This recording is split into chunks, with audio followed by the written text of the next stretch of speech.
ബഹുമാനപ്പെട്ട പരമോന്നത നീതിപീഠത്തിൻ്റെ വിധിയെ സാദരം മാനിച്ചുകൊണ്ട് ഒരു സാധാരണ അയ്യപ്പ ഭക്തനെന്ന നിലയിൽ എൻ്റെ മുൻ പൈതൃകം പകർന്നു തന്ന ചില അറിവുകൾ ചുവടെ പറയുന്നു. ഇത് ബഹുവിധ ചിന്തകളിലുള്ള നിങ്ങൾക്ക് ഓരോരുത്തർക്കും വളരെ പോസിറ്റീവായി സ്വീകരിക്കുകയോ അല്ലെങ്കിൽ തള്ളിക്കളയുകയോ ആകാം. ശബരിമല. സ്വാമിയേ ശരണമയ്യപ്പ. അഹം എന്ന ബ്രഹ്മത്തെ അറിയുവാനും ഈശ്വരനും മനുഷ്യനും ഒന്നാണെന്നുള്ള മഹത് തത്വത്തെ അറിയുവാനും നമ്മളുടെ മനസ്സിനെയും ശരീരത്തെയും സജ്ജീകരിക്കുവാൻ നമ്മളുടെ ഗുരു കാരണവന്മാർ ചെയ്തു വച്ചിട്ടുള്ള അതിമഹത്തായ ഒരു കാവ്യമാണ് ശബരിമല. നിങ്ങൾക്കറിയാവുന്ന പോലെ വളരെ സ്റ്റാൻഡേർഡായി പോകുന്ന സ്കൂളിലോ കോളേജുകളിലോ നിങ്ങൾക്കൊരു അധ്യാപകനായോ അധ്യാപികയായോ ജോലി ചെയ്യണമെങ്കിൽ ചില നിബന്ധനകളുണ്ട്. അവിടെ അവർ നിശ്ചയിച്ചിട്ടുള്ള ചില യോഗ്യതകളുണ്ട്. അതുപോലെ തന്നെയാണ് നമ്മളുടെ മകനെയോ മകളെയോ ഇത്തരം 100% വിജയസാധ്യതയുള്ള കലാലയങ്ങളിൽ ചേർക്കണമെങ്കിലും ചിട്ടവട്ടങ്ങൾ നിർബന്ധം. മാതാപിതാക്കളെ അനുസരിച്ച് അവരെ ബഹുമാനിച്ച് സമൂഹബാധ്യത വളർത്താനായി കൂടുമ്പോൾ ഇമ്പമുണ്ടാകുന്ന കുടുംബവും നമ്മളുണ്ടാക്കി. അതിനുമുണ്ടല്ലോ ചില നിബന്ധനകളും സംസ്കാരങ്ങളും.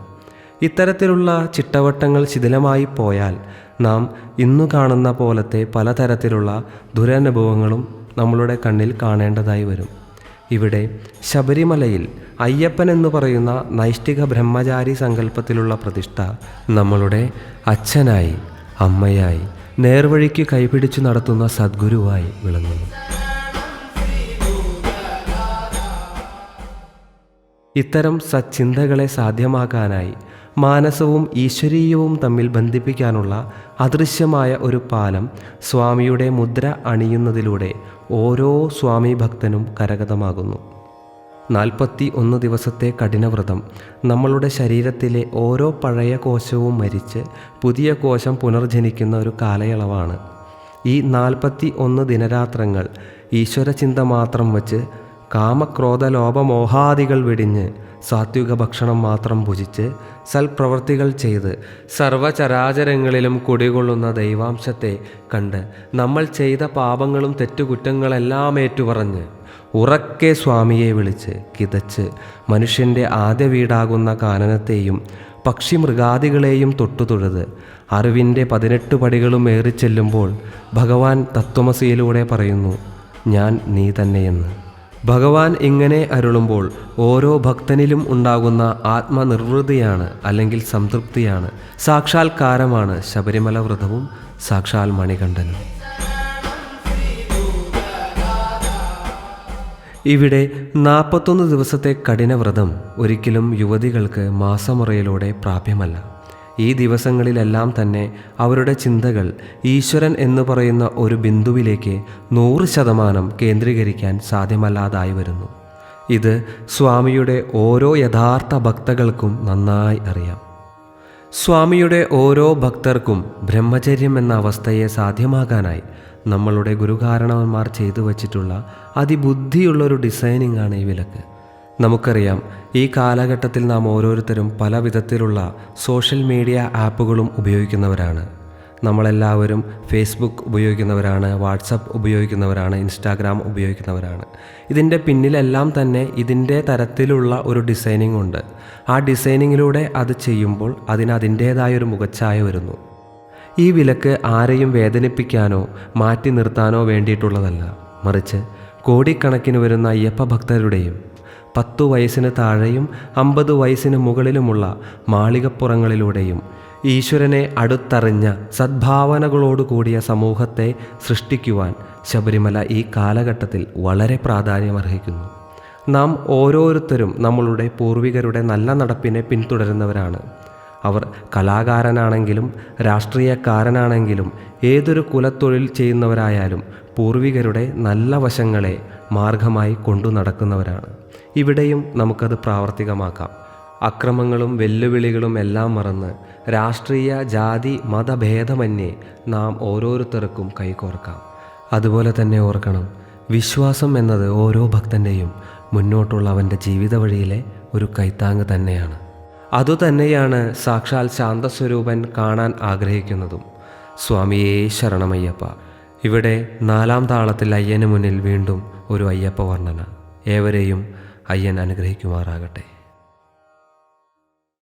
ശിവഭക്തി ലയമുള്ള പന്തളത്തിൽ ശിവഭക്തിയേറിയ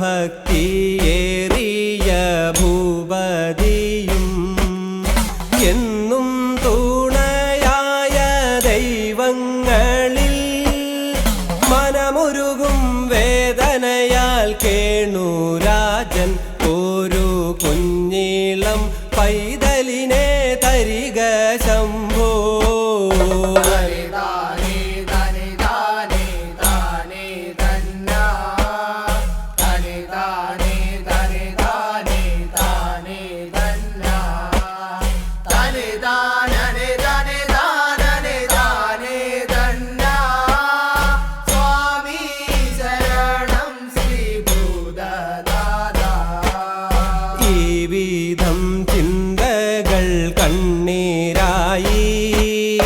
മന്നന്റെ മനമെന്നും കഥനക്കടലായി ശിവ ശിവയല്ലാതെ മറ്റൊന്നില്ല എന്നിട്ടുമീ ഗതി ചിന്തനീയം ശ്രേഷ്ഠ പന്തളമെന്നും അനാഥമാണോ.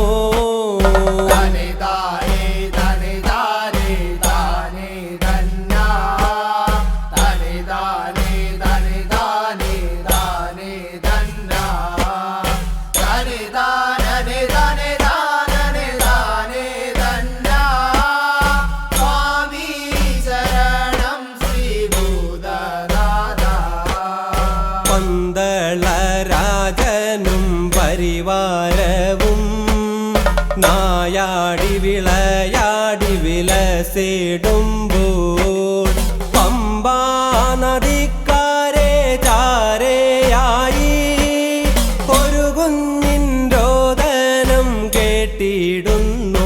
വെക്കം അവിടേക്കു രാജൻ ഓടിയിടുന്നു.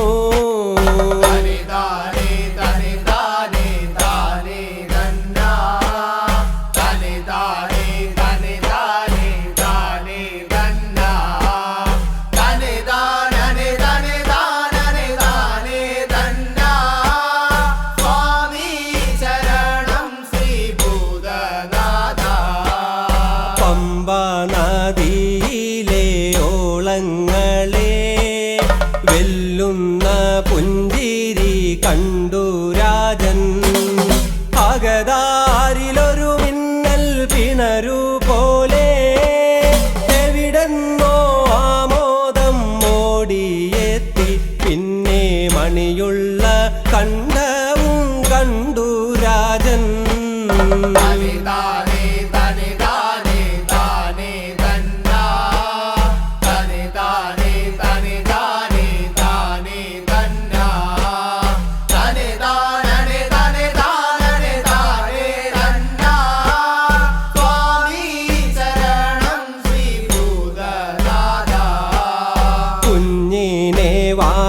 പുണർന്നു രാജൻ ഓടിക്കീതച്ചെത്തി കൊട്ടാരത്തിൽ.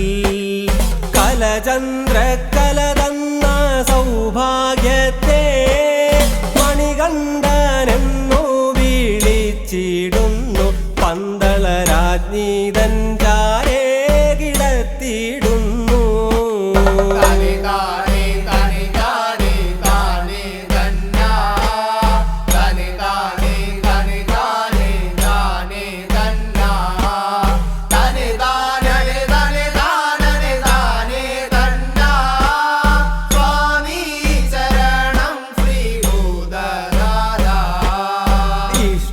ഭക്തിയോട് എല്ലാം ചൊല്ലി തന്മകനായി വളർത്തിടവേ പന്തള രാജാവിൻ കാലശേഷം നാടെങ്ങും വാഴ്ത്തുമെൻ്റെ മകനെ ശങ്കര ഭഗവാനെ നന്ദിയോതിടുന്നു.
കേട്ടിടവേ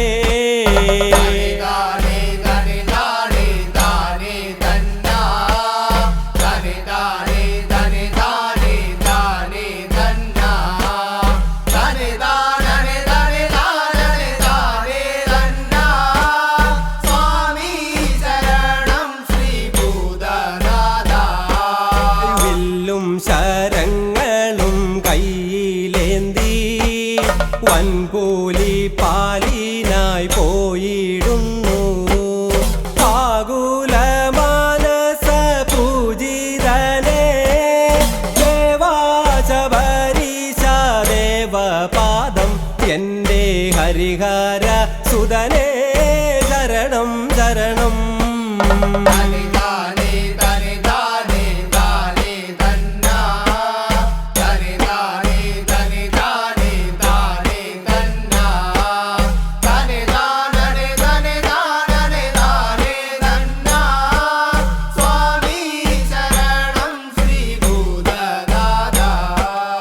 അവതാര ലക്ഷ്യങ്ങൾ പൂർത്തിയാക്കി ഘോര തപസ്സിലായി കാനനത്തിൽ ശാന്ത സ്വരൂപനായി വാണരുളും ശാശ്വത സത്യമേ ശരണം ശരണം എൻ്റെ മനമെന്നും